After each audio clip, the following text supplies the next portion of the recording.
Whenever you have a situation where litigation is pending and the courts are going to be involved, um, you have to be very careful and measured in what you say. Um, but when my family reaches the point where they're getting out the big guns and a lawyer for me, um, it wasn't through anything that I did. I was actually trying to be peacemaker in a bad situation. And this night definitely took an ugly spin. Before this happened, Shay and I were around some domestic violence. And, in my relationships with people, there's a lot of yelling, but it never resorts to hands on. And, even Shay and I get into it once in a while. Um, But I was so shocked by that. Walked off and I ended up meeting up with a friend of mine. Um, and we, basically were walking around and this golf cart came up and some guy was like, "Oh, the Fairy King, you need a lift?" And I was like, "Yeah, man, we're trying to find a fire." And so we get taken up this hill and it's dark. And as, people know, I have night blindness. It's pretty bad. And we come upon this fire that is burning, an unattended fire that's burning and probably about 5 to 6 feet from the peak of it, are the leaves of trees, etc., and pine needles and stuff. So it was a danger. And so my friend and I, did the responsible thing. We asked if anybody was there. Nobody answered. And so we started to, take care of the fire. Um, this woman came out and started a ruckus basically, and I was just trying to be the voice of reason at this point.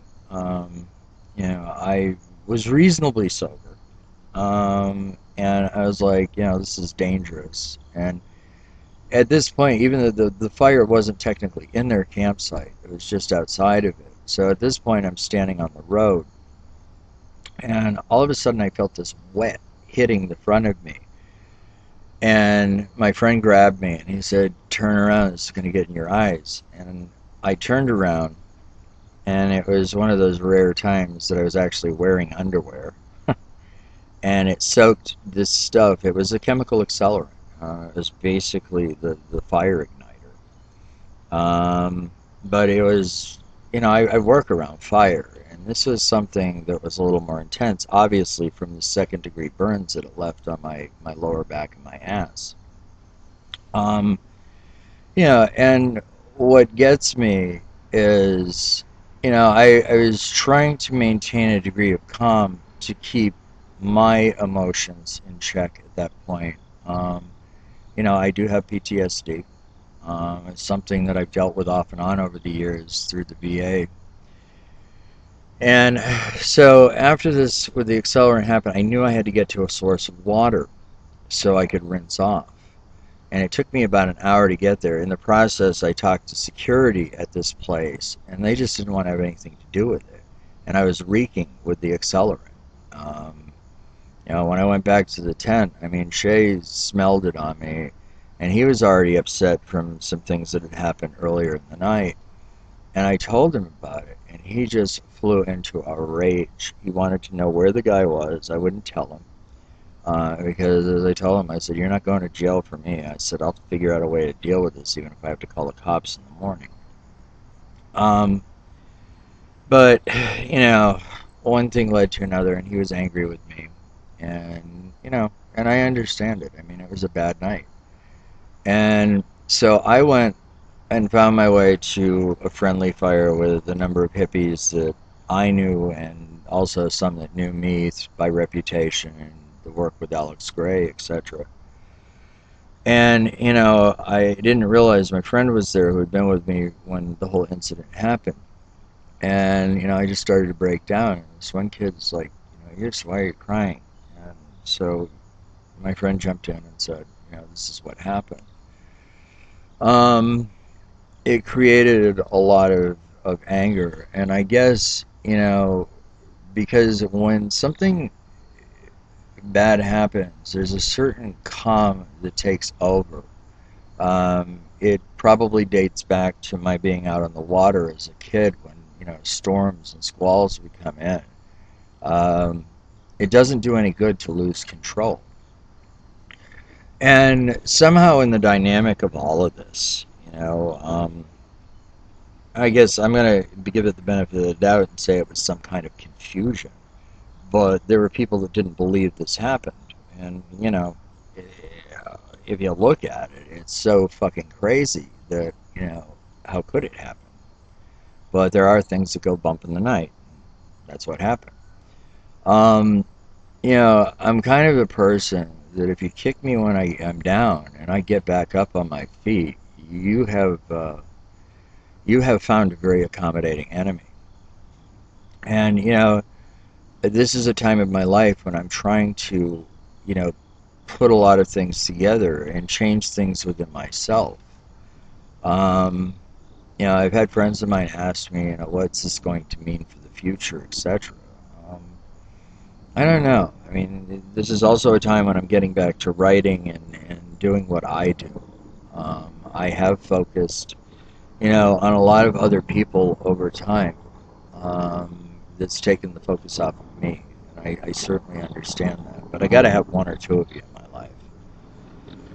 Um, but as things go, once the legal papers are initiated, I'm taking this all away.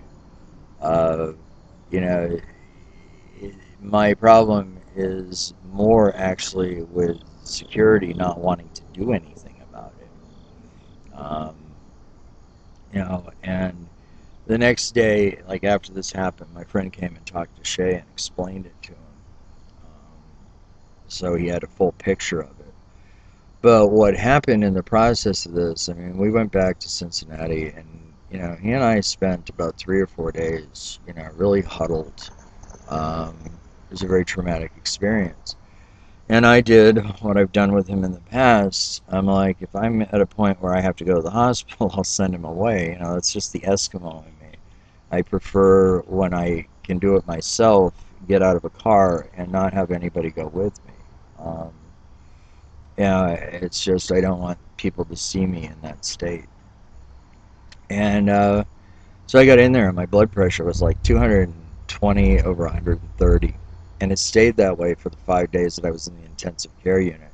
They bombarded me with blood pressure medication and had me on a nitro drip, which gives the nastiest headaches in the world. And all the morphine they were giving me wasn't taking care of the headache.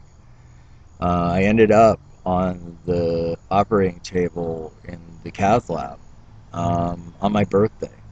And they were scoping through my arteries and looking at things. Um, I've developed some tremors from this. My friend Tommy Dionysus was saying to me today, it's like you've got to get something to cleanse you, to clean this stuff out of you. And the problem is that one of the remedies I'm actually allergic to. So I have things set up for when I go to Boston to, have a thorough evaluation, and it's certainly going to be important for the lawyers. But, beyond that, I'm not going to comment too much for now. I mean, it will certainly break out. My friend Alex, who, hosts a very serious radio network, um, thinks that I should interview and talk to people about this. And until I talk to the lawyers, that's not something I'm prepared to do. So I know that there were people that were, very concerned. And I heard from a 20-something the other day, Justin. He said, people are resilient. And this is something I've been saying all my life because of the way I bounce back from some of these, crazy, horrific accidents that I've had and things that happen. So I just wanted to touch base and let people know. I'm processing it. I'm getting things done, and I'm setting up for a huge fight. Um, you know, it's one thing when an incident happens like that. It's another thing entirely when security will do nothing about it. Um, so just be aware out there, be safe, be careful, be well. Thank you.